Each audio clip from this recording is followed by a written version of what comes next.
Congratulations. You've decided to step up as a participant for Homeless and Hungry. That's a huge thing. Now, if you have not yet done so, I need to make sure you pick up a participant packet, and you do so from your host site leader.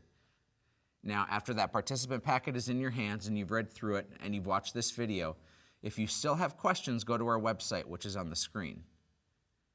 I especially want you to pay attention to the tab that says Participants. Almost all the information that you need and documents that maybe you found in your participant packet are going to be there as well. And also check out the rest of the website. There's a lot of helpful information. But here is what you're committing to as a participant in Homeless and Hungry. Number one, you're committing to fast for 30 hours. That's a really big thing. To fast for 30 hours means no food, but it also means no electronics. Yeah, we want you to go without your cell phone, without your iPod, without your iPad, without your gaming devices. We want you to go electronic free. It's you and creation and people. The second thing we want from you is we want you to sleep outside in a cardboard box. Yeah, in the middle of October. It could be cold, it could be miserable. But you get this chance to live like somebody who's living in poverty. And you walk a mile in the shoes of the least of these. So we want you to be in poverty. We want you to be hungry and cold. So you go with your sleeping bag, you go with the clothes on your back, and we say no pillows, we say no toiletries, no deodorant, no toothbrush, no change of clothes. It's you and the bare minimums. Third and final thing that we're asking each participant to do is to raise money. And in fact, we want you to raise $150 a person. We'd even love it if you'd raise more than that, but that's the minimum that we're asking each participant to do. And that $150 goes directly to the shelters, which is a wonderful way to give back.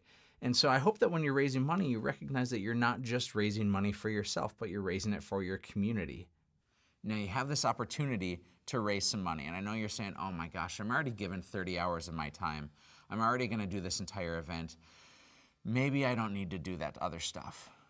And you wanna skirt by and you'll say, well, somebody else is gonna raise the money. The realistic point is that the responsibility is on you, and it's a big one. One of the ways in which you can raise money is by seeking out your family or your friends or those people who are invested in your life, and ask at least 5 people to sponsor you for $30 each. That $30 will add up to $150 really quickly. And again, remember, we'd love for you to raise even more than that. But ask individuals to sponsor you for $30 a piece and name that when you're talking to them. Ask for that amount of money. Now, the second way, besides asking for $30 per person, is try fundraising for just 2 hours. That's right. 2 hours is all we're asking.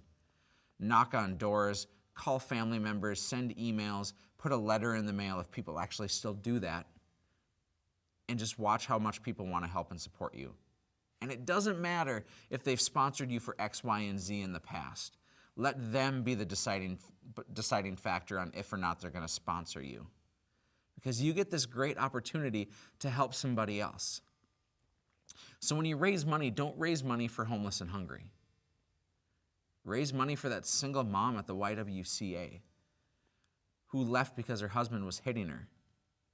And so she has 2 kids that are both under the age of 5 and not in school yet. And so what's the mom going to do when she has no money?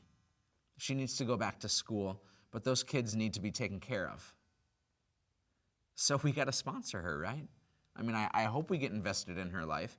I hope that when you fundraise, you can fundraise for her and you say, you know, I want to help this woman out and I want to support the YWCA, which is an incredible organization because they're helping her with childcare and they're paying for her school and they're helping her with all these extra things that are just beyond her means. Chances are we're all a couple paychecks away from being homeless, right? I mean, times are tough. So maybe you're not going to want to help her out. Maybe you're going to want to help out that homeless veteran. It's said that as of 2009, 47% of all men that live in Fargo-Moorhead that are homeless are veterans. Now, obviously, our system's pretty broken. And are we going to sit idly by and wait for somebody else to fix it, or are we going to get involved? So raise money for those people. Raise money beyond 365 if you can. I mean, set the bar high for yourself. Know that you're making a difference in people's lives. Now, when you commit to Homeless and Hungry, you're committing to a lot of things. but you're committing ultimately to making a difference. And I don't think it's just about making a difference in your life. I mean, if you come into this saying, what am I going to get out of it? You're not going to give much. So instead, I want you to come into this with the attitude of, what can I give? You can give your time. You can give your talents. And maybe if you're called, you can give your treasure. Now, those things are going to make a big difference. And I believe with all my heart that the more you give, the more you get. So you have this opportunity to be transformed through this. Now, this isn't going to be the life-changing thing for you. But we're in the business of planting seeds. And I want you to care about your future. I want you to recognize how blessed you are. I want you to understand that if you own a car, man, you're in the richest 8% of people in the world. If you have access to clean drinking water, you have that availability over more than 1 billion people. I mean, we're rich. We are blessed. And we get a chance to make a difference in people's lives. What an incredible opportunity, and I'm so glad that you're choosing to step up for it. Now, I know you're saying, man, this is a lot to do. This is a big commitment. And I know that the dates that are on the screen right now are when our event takes place, and you have some time until that happens. And because you have time, I want you to work hard. And I want you to work hard because, yeah, it stinks to fundraise. Yeah, it stinks to be hungry, and it stinks to be cold for a night. But I bet it really stinks to be homeless. So know that your commitment and your involvement and your time and your talent and your energy that you give are going to make a huge, lasting impact, hopefully on this community and on you. So that when this event is all done, that you go back to Churches United for the Homeless and you visit with that person that you met each week and you pray with them and you get involved in their lives and you tell them, you're my brother or you're my sister.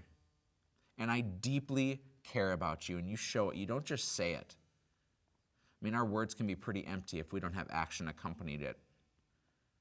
So please, do what you can, get involved, and I want to congratulate you again for stepping up to the challenge. Don't take it lightly, but have some fun while you do it too. Thanks very much.